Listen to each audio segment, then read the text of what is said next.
Alexa, how far is Mars? I hope you're in my chat. Just know that you're a worthless, whack-ass Mars worker.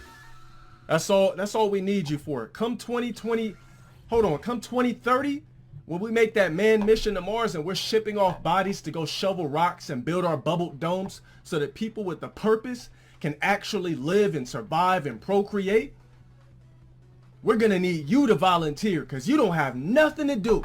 You're a nigga on a Friday night with no stream.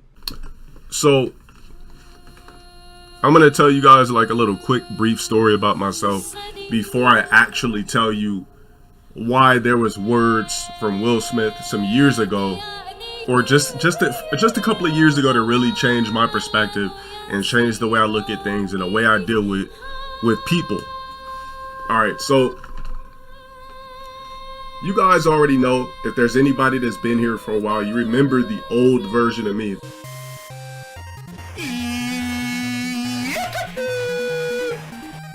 The old version of me was very snappy. Again, I'm gonna captivate this dick in your mouth.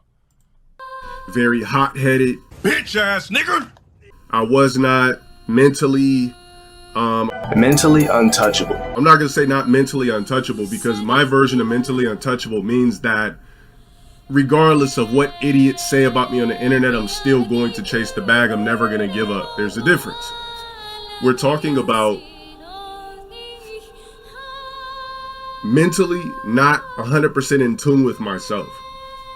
So the early versions of me, before YouTube and even when I first started doing streams and YouTube and everything like that.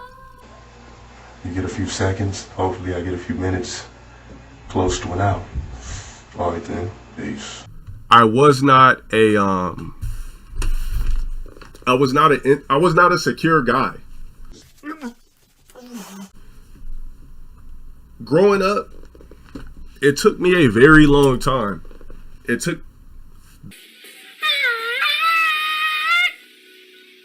So I was somebody that when I grew up, or growing up, I always had identity issues. All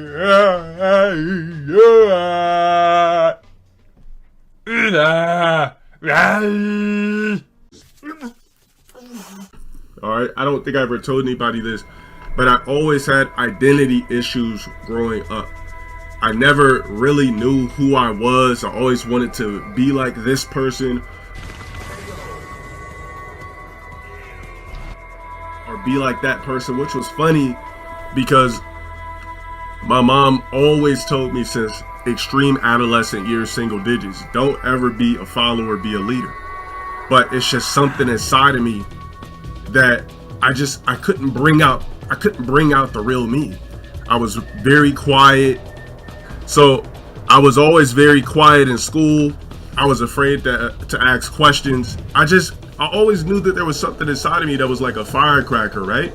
But I never had the confidence to bring it out. I just never felt like I could be comfortable being my true self. You know, everybody, there's a version of you that exists that we're all afraid to bring out. You know, there's a lot of people in here who said, man, I could never do that, I could never do that. There's a version of you that exists. You ever had a dream of a more confident version of yourself? That's really you. It's just you're afraid to bring it out because there's fear blocking you. So growing up, like I said, I was very quiet. I was insecure. I didn't know who I want to be, this and that. And then I started to get involved with women as well. And me not being 100% secure with myself, it bled over into my future relationships. I was a real jealous guy. I remember when I had my first girlfriend at 16 that I thought was fire. Everybody thought she was hot fire, everything, right? And I was so jealous. I remember she came to school one time with like a zip down shirt showing like a little bit of cleavage. And I like kept zipping it up. She kept zipping it down. I kept zipping it up. She kept zipping it down. She's like, what's wrong? I was like, I don't want anybody looking at your fucking boobs. And we'd always go into conflict. She'd want to get off the phone. I'd be like, damn, why you gotta get off the phone with me? Blah, blah, blah. You know, real snappy, real insecure. And it came from me feeling like I wasn't in control of anything. I'm Shane Sonny to all you motherfuckers. I control your minds. I have you waking up with your dicks hard searching for LTG shit all over YouTube. If you don't fully know yourself, how can you give yourself to somebody, you know, at your maximum potential if you don't fully know yourself? So that shit bled over into so many of my relationships, me being insecure. W, bitch. I see a few niggas that need to get banned. I'm not calling them out. For me being jealous. Just being this fucking guy that I'm just so not of today at all. KYS, bitch. And fast forward to everything, all the fucked up relationships I have, the disloyal people, the disloyal women, everything, right? People I bent over for, bent my back over, broke my back, really supported and solidified in life, you know, after years and years of getting fucked over by numerous people. Anybody ever heard that song in the Drake album called Love All? That's my favorite song ever because I feel like I was always that guy who was extremely loyal, but people still wanted to fuck over for some magical reasons.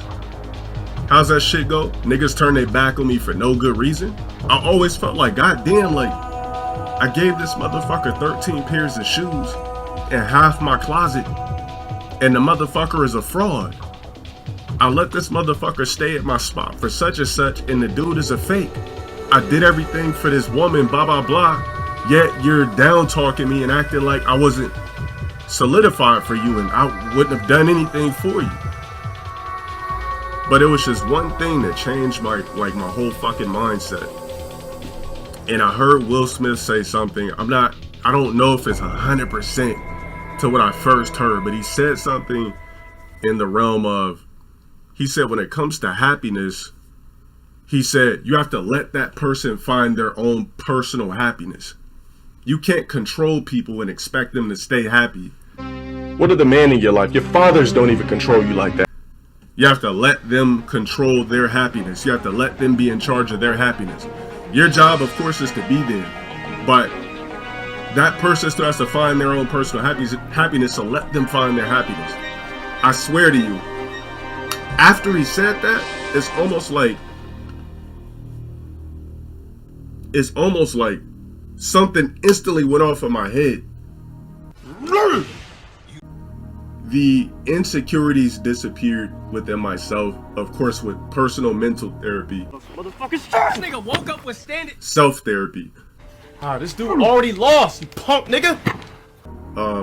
The insecurities started to disappear. I started to figure out who I actually was as a person.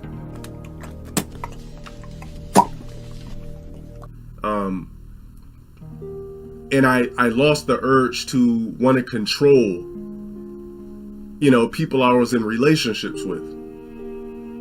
I lost the care of wanting to control another human being. Make your day, because I control you. Your whole mind is wrapped around the aura and soul of me.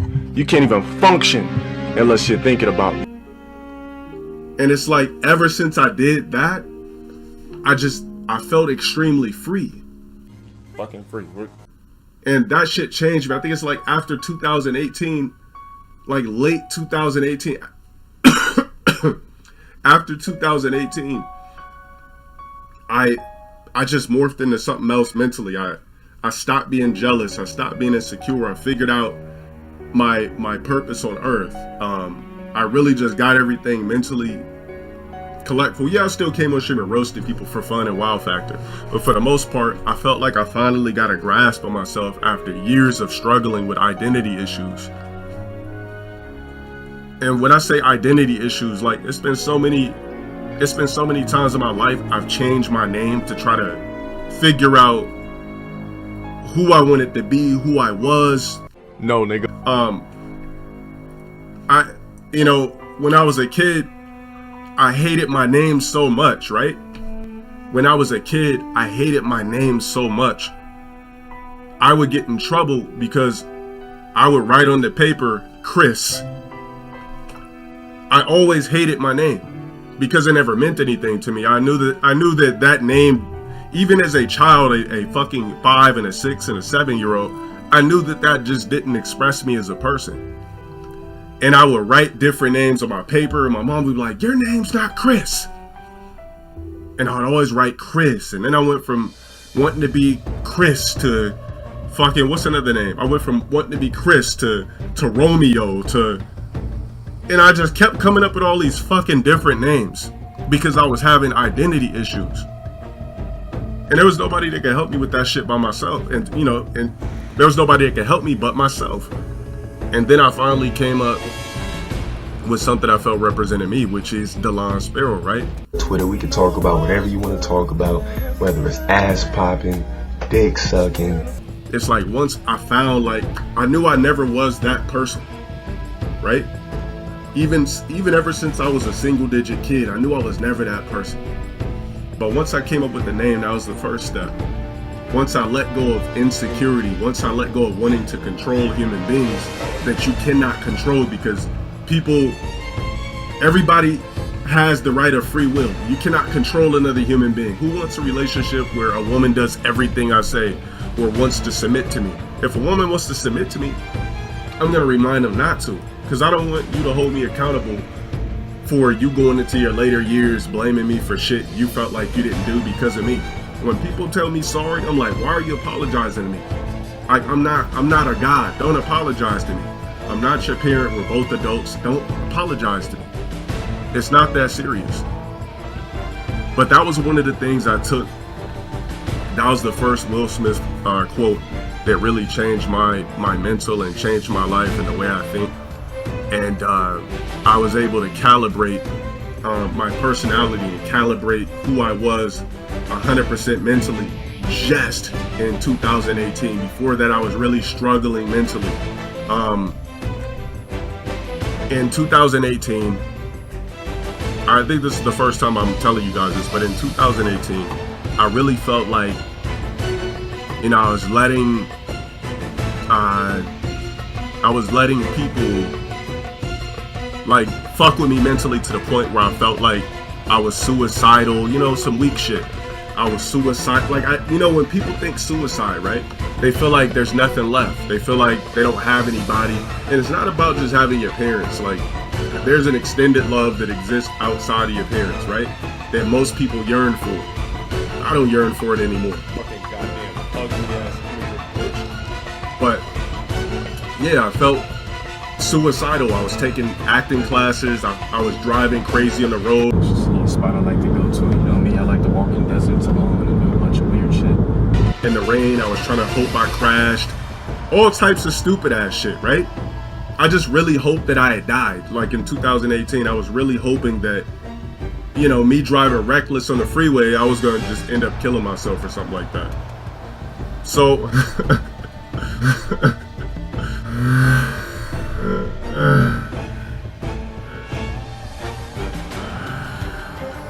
so after long walks of the desert, through the desert, and hearing that thing that Will Smith said, and really a lot of self-therapy. When I say self-therapy, this is the first time, like, I talked to myself. What the? This nigga woke up with standing light? So, I don't know, like, if you go back to some of my tweets and shit, if somebody had found it, some of my tweets and everything like that from 2018, I was posting cryptic shit. I lost the Twitter because of some shit that I posted, everything. So, like I said, a lot of self-therapy, calibrating who I actually was as a person, and figuring out my self-worth. Just to wrap this up, Will Smith said something last night that, of course, spoke to me again. And, you know, it's funny when you hear smart people talk. It's like, it's not that they really taught you anything, it's the fact that they say something that you're already thinking, but they say it so differently that you can relate. So he said this. So he said, the thing about when people tell you what you can't do, he said, when people are continuously telling you what you can't do, you'll never be this, you'll never be that.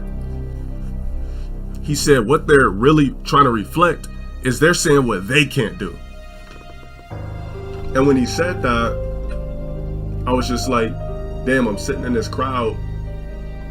And, you know, I don't know if anybody else in the crowd deal with the type of shit I deal with 24/7. But, you know, I always deal with niggas trying to tell me what I can and cannot do. I'll never be this, never be that, trying to scrutinize me, slander me every day. There's a a new fucker, a new idiot trying to make a fake documentary and trying to slander me 24/7. And when he said that, I was just like, man, that shit is really right. Like, obviously I know that, but the way he word played it was just crazy. And that could go for anybody in this chat. When people are consistently telling you something that they feel you can't do, it's because they feel like they can't do it. So when people telling me I'll never be this, I'll never be that, it's because they know for a fact they could never be it. And I was just like, damn, I was like, man, Will Smith just, it's like he always got jewels, right? And he was like, the final thing he said a lot of shit. I'm not gonna go over the whole thing. But the final thing, of course, that hit, he says, what every successful person tells you. He said, fuck it. He said, if there's something you want to do, fuck it, fail. No matter what it is, fuck it, fail. He said, failure leads to greatness. And that's just one of the things he kept preaching. He went on to like a little thing telling everybody, if there's anything you want to do, fuck it, fail. Just say fuck it. Like he told, what is that? Why is my PS making that noise? But yeah, he told stories that he never told before. He told stories about his dad. He told stories about how he became, like, how he got the Fresh Prince role, all type of shit. But yeah, it was very intriguing. It was I think he talked from about 7:45 to like 10:50. So yeah, man, hearing Will Smith talk, yo, I'm gonna get my book signed from Will Smith in person one day, and it's not gonna come from me just seeing him on the street or something like that. I'm determined that's gonna be the first book that I read. First book that I read. First book that I read. Yeah, that's all I gotta say about that.